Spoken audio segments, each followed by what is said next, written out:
हरे कृष्णा। पूर्णिमा तिथि यानी भगवान श्री विष्णु की पूजा आराधना करने का विशेष समय और आप सबको इस वैशाख पूर्णिमा की बहुत सारी शुभकामनाएं।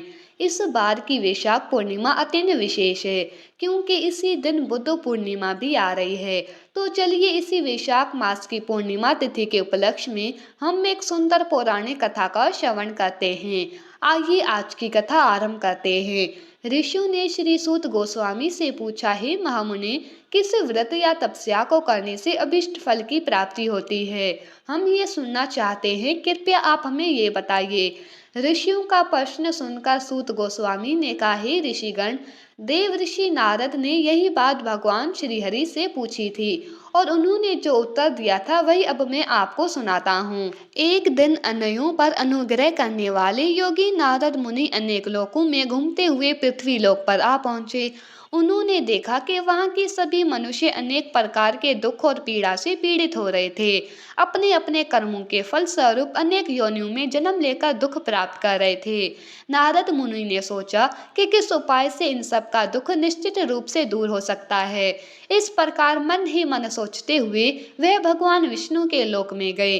वहां जाकर उन्होंने शंख चक्र गदा पद्मधारी वनमाला से विभूषित शुक्ल वर्ण चतुर्भुज भगवान नारायण को देखा, उन्हें प्रणाम किया और फिर उनसे पूछा। नारद जी ने कहा, हे प्रभु, आप मन और वाणी से अतीत और अनंत शक्ति है, आदि मध्य और अंत से रहित है, भक्तों के दुख का नाश करने वाले हैं। मैं आपको नमस्कार करता हूँ। भगवान विष्णु ने नारद मुनि की ये स्तुति सुनकर उनसे कहा, हे महाभाग, आप किस प्रयोजन से यहाँ आए हैं और आपके मन में क्या अभिलाषा है? बताइए, मैं आपकी सभी बातों का उत्तर दूंगा। भगवान के द्वारा ऐसा कहने पर नारद मुनि ने कहा, हे प्रभु, मृत्यु लोक में मनुष्य पाप कर्मों के कारण अनेक योनियों में जन्म लेकर नाना प्रकार से क्लेश पा रहे हैं, अपने अपने पापों का फल भुगत रहे हैं। हे नाथ, उनके वह सारे क्लेश सहज में ही कैसे दूर हो सकते हैं? अगर आपकी मुझ पर कृपा है तो कृपया मुझे वह उपाय बताइए, उसी को मैं सुनने की मेरी इच्छा है। ये सुनकर भगवान ने कहा, हे वत्स, लोगों के प्रति अनुग्रह होने के कारण तुमने बड़ी अच्छी बात पूछी है, जिसके करने से मनुष्य मोह से मुक्त हो जाता है। वो मैं अब तुम्हें कह रहा हूँ, ध्यान से सुनो। एक अत्यंत पवित्र व्रत है जो स्वर्ग या फिर पृथ्वी पर अत्यंत दुर्लभ है। मैं स्नेहवश आज उसी को तुम्हारे समक्ष प्रकट करता हूँ और इस व्रत का नाम है सत्यनारायण व्रत और इसकी विस्तार से विधि भी बताऊंगा। इस व्रत का सम्यक रूप से अनुष्ठान करने पर इस लोक में सुख भोग कर मनुष्य परलोक में मोक्ष को प्राप्त करता है। ये सुनकर नारद मुनि अत्यंत प्रसन्न हुए और उन्होंने कहा, हे प्रभु, इस व्रत का क्या फल है, इसकी क्या विधि है और किसने ये व्रत किया था और कब किया था?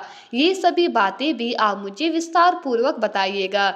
ये सुनकर भगवान श्री विष्णु ने कहा, हे नारद, इस व्रत से दुख शोक आदि का नाश होता है, धन और धान्य की वृद्धि होती है। ये व्रत सौभाग्य, संतति और सर्वतर विजय प्रदान करने वाला है। मनुष्य भक्ति और श्रद्धा के साथ किसी भी दिन ये व्रत कर सकता है, लेकिन विशेष रूप से सत्यनारायण देव निशा मुख अर्थात संध्या के समय पूर्णिमा के दिन पूजे जाने पर अधिक संतुष्ट होते हैं। धर्मपरायण मनुष्य ब्राह्मण और बंधु बांधवों के साथ अगर ये व्रत करता है, भक्ति के द्वारा भोग लगाता है, तो भगवान श्री सत्यनारायण उनसे विशेष रूप से प्रसन्न होते हैं। इसके लिए भोग उत्तम पदार्थों का होना चाहिए। भोग सवा के हिसाब से होना चाहिए। केला, घी, दूध, गेहूं, गेहूं का आटा ना मिलने पर चावल का आटा और चीनी अथवा गुड़ का भोग लगाना चाहिए। ये सभी चीजें परिमाण में सवा के हिसाब से होनी चाहिए और सभी को एकत्रित करके नैवेद्य करना चाहिए। तत्पश्चात घर के लोगों के साथ कथा सुनकर ब्राह्मण को दक्षिणा देनी चाहिए और इसके बाद ब्राह्मणों को प्रसाद खिलाकर अपने बंधु बांधवों के साथ भक्ति पूर्वक स्वयं प्रसाद ग्रहण करना चाहिए और भगवान के सामने प्रेमवश नृत्य और संकीर्तन करना चाहिए। उसके बाद स्तुति करके भगवान सत्यनारायण का स्मरण करते हुए घर जाना चाहिए। इस प्रकार करने पर मनुष्यों को निश्चय ही मनोवांछित फल प्राप्त होता है। विशेषकर इस कलयुग में सत्यनारायण व्रत के अतिरिक्त पृथ्वी पर अभिष्ट सिद्धि का और कोई उपाय नहीं है। पूर्व काल में एक ब्राह्मण इस व्रत को करके कृत्य कृत्य हो गए थे। तो आइए अब उनकी कथा सुनते हैं। काशीपुर ग्राम में एक निर्धन ब्राह्मण रहते थे। वे भूख और प्यास से व्याकुल होकर सदैव पृथ्वी पर भ्रमण करते। ब्राह्मण को दुखी देकर ब्राह्मण प्रिय भगवान व्रत ब्राह्मण का रूप बनाकर उनके पास आते हैं और उनसे आदर के साथ पूछते हैं, हे ब्राह्मण देव, आप किसी लिए यहाँ पर अत्यंत दुखी होकर संपूर्ण पृथ्वी पर भटक रहे हैं? यदि आपकी अभिरुचि हो तो सारी बात मुझसे कहिए, मैं सुनना चाहता हूँ। ये सुनकर ब्राह्मण ने कहा, मैं बड़ा गरीब हूँ, भीख मांगने के लिए ही इस प्रकार भटकता रहता हूँ। आप कोई उपाय जानते हैं तो हे प्रभु कृपया करके मुझे बताइए। ये सुनकर वृद्ध ब्राह्मण ने कहा, सत्यनारायण विष्णु भगवान मनचाहा फल देते हैं। हे द्विज श्रेष्ठ, आप सत्यनारायण भगवान का उत्तम व्रत कीजिए। मनुष्य इस व्रत को करके सभी दुखों से मुक्त हो जाता है। इस प्रकार व्रत बने हुए सत्यनारायण ब्राह्मण को आदर पूर्वक व्रत की पूरी विधि बताकर वहां से चले गए। तत्पश्चात उस ब्राह्मण ने मन ही मन भगवान का चिंतन किया और घर वापस आया। उन्होंने समझा कि नारायण ने ही मुझको ये व्रत बताया है, इसीलिए मैं इस व्रत को अवश्य करूंगा। और ब्राह्मण इसी सोच विचार में रहे। उनको रात्रि में नींद भी नहीं आई। प्रातः काल उठते ही मैं सत्यनारायण व्रत करूंगा, ये संकल्प लेकर वे ब्राह्मण भिक्षा के लिए गए। उस दिन ब्राह्मण को भिक्षा में प्रचुर द्रव्य की प्राप्ति हुई। उसके द्वारा उन्होंने बंधु बांधवों के साथ सत्यनारायण भगवान का व्रत किया और उस व्रत के प्रभाव से वह श्रेष्ठ ब्राह्मण समस्त दुखों से छूटकर संपूर्ण संपत्ति से संपन्न हो गए और तब से वह प्रत्येक मास सत्यनारायण भगवान का व्रत करने लगे। कथा को आगे बढ़ाते हुए भगवान श्री विष्णु ने कहा, वे उत्तम ब्राह्मण व्रत रूपधारी नारायण के द्वारा व्रत को जानकर सभी पापों से मुक्त हो गए थे और उन्होंने दुर्लभ मोक्ष की प्राप्ति की थी। हे नारद, जिस समय इस व्रत का पृथ्वी में प्रचार होगा उसी समय मनुष्यों के समस्त दुख नष्ट हो जाएंगे। इस कथा को सुनाते हुए श्री सूत गोस्वामी ने ऋषियों से कहा, हे ब्राह्मण गणों, भगवान नारायण ने महात्मा नारद को जैसा कहा था वैसा ही मैंने आप लोगों से कहा है। अब और क्या कहूँ बताइए। तब ऋषियों ने फिर से पूछा, हे प्रभु, इसके बाद पृथ्वी पर इस व्रत का अनुष्ठान किस मनुष्य ने किया था?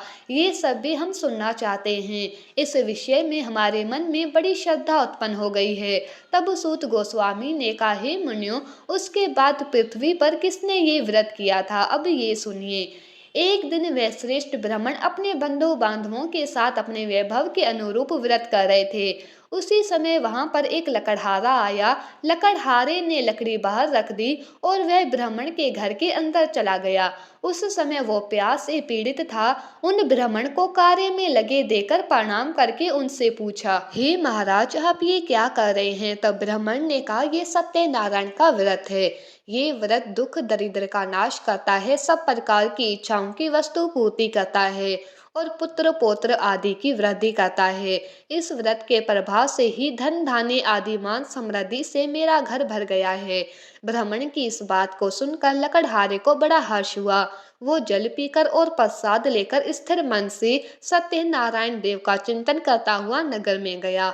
उसने मन ही मन सोचा, आज लकड़ियों के बेचने पर जो कुछ भी मिलेगा उसी के द्वारा मैं सत्य देव का उत्तम व्रत करूंगा। इस प्रकार मन में सोचकर वह लकड़ियों के बोझे को सिर पर उठाकर नगर में धनियों के रमणीय स्थान में पहुंच गया। आज लकड़हारे को लकड़ियों का दुगना मूल्य मिला। उसका हृदय प्रसन्न हो गया। वह पके हुए केले, चीनी, घी, दूध और गेहूं का आटा इत्यादि वस्तुएं सवाई हिसाब से लेकर घर पहुंचा। तत्पश्चात बंधु बांधवों को निमंत्रण देकर उसने विधि पूर्वक ये व्रत किया और इस व्रत के प्रभाव से वह लकड़हारा धन और पुत्र से संपन्न हो गया और इस लोक में सुख पाकर अंत में सत्यपुर को प्राप्त हुआ। तो ये थी पूर्णिमा तिथि और भगवान सत्यनारायण व्रत के उपलक्ष्य में सुनी जाने वाली भगवान सत्यनारायण देव की सुंदर व्रत कथा। इस कथा का श्रवण करके हम पूर्णिमा पर अपने मन और चेतना को शुद्ध बनाते हुए इस व्रत का पालन पालन कर सकते हैं। हमें आशा है कि ये कथा आपको अच्छी लगी होगी और इसका विशेष महात्म सुनकर आपके मन में भी इस व्रत और पूर्णिमा तिथि के लिए विशेष श्रद्धा उत्पन्न हुई होगी। अगर आपको हमारे द्वारा किया जा रहा ये प्रयास सराहनीय लगता है तो इस वीडियो को लाइक करके अपने मित्रों तथा बंधु बांधवों को शेयर कीजिएगा। Please like share and subscribe. Thank you. जय श्री राधा कृष्ण।